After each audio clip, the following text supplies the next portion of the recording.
সাধারণের মতো traffic signal মেনেই রাস্তায় চলাচল করছেন বাংলাদেশের প্রধানমন্ত্রী তারেক রহমান।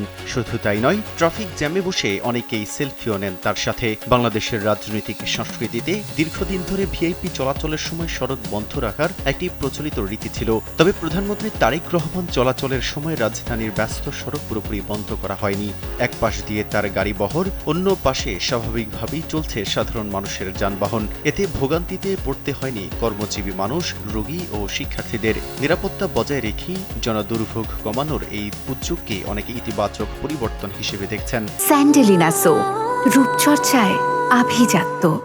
বিএনপির মিডিয়া সেলের সদস্য আতিকুর রহমান রুমন জানিয়েছেন, প্রধানমন্ত্রী নিজের গাড়িতেই চলাফেরা করবেন।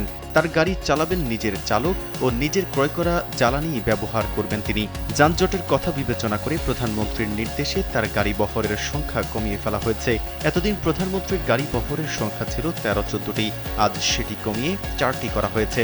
বিএনপি মিডিয়া সেলের এক সদস্য বলেন, প্রধানমন্ত্রী এখন থেকে মন্ত্রিসভার বৈঠক সচিবালয়ে করবেন। কারণ প্রধানমন্ত্রীর কার্যালয়ে মন্ত্রিসভার বৈঠক হলে সব মন্ত্রীদের সচিবালয় থেকে একটা জট সৃষ্টি হয়। ভিআইপি চলাচলে সাধারণ মানুষ ভোগান্তির মুখে পড়ে। আর প্রধানমন্ত্রীর যাত্রা পথে সড়কের দুই ধারে পোশাকধারী পুলিশের অবস্থানের যে বিধান তা বন্ধ করার জন্য সংশ্লিষ্ট মন্ত্রণালয়কে প্রধানমন্ত্রী নির্দেশ দিয়েছেন। নাগরিকদের স্বস্তি নিশ্চিত করতে এমন উদ্যোগ ভবিষ্যতেও অব্যাহত থাকবে এমন প্রত্যাশা সাধারণ মানুষের।